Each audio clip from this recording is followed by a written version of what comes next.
Hello, this is your community collective tarot read with me, Tara, the tenderhearted healer. I know, so many T's.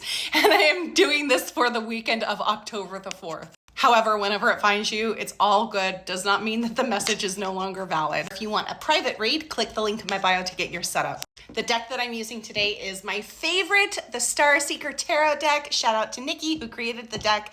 I have my cards shuffled. I'm gonna go ahead and pull a card and see what wants to come through.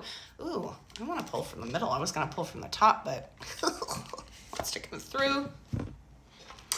Okay, y'all.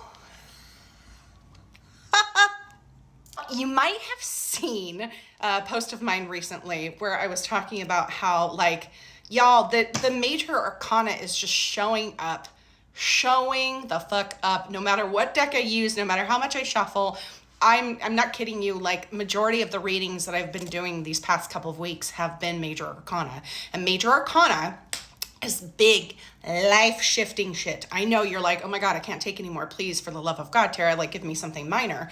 But the thing with the major is what I'm finding for a lot of the readings that I've been doing is that it's the foundational. So it's not like, oh my God, tomorrow you're going to wake up and everything's going to be in disarray, right?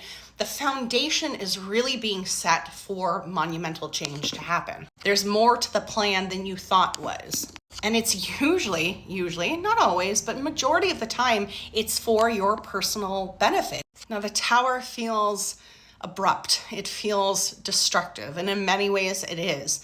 But I think what's really happening is, as we, of course, are making our transition into October, the veil is thinning, as is yours. The veil is thinning. You're getting to a point where you're like, I can't put the blinders on anymore.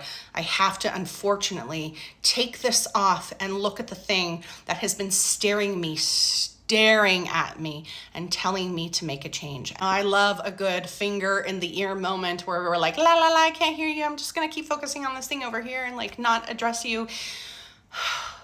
But the Tower card, unfortunately, is saying, like, okay, the summer has been wonderful, right? Lots of carefree nights, swimming and hanging out with friends. The winter is upon us, and it's asking us to really take a hard look. But it's not just a hard look in terms of judgment. It's not asking you to judge yourself and say, like, oh, it's so horrible that you've been doing that.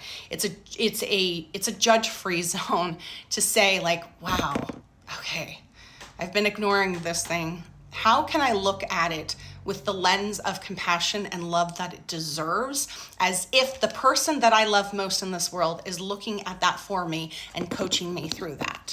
Ironically, it goes very hand in hand with this honoring theme that keeps coming up in my life that I'm going to be teaching a class on October 27th.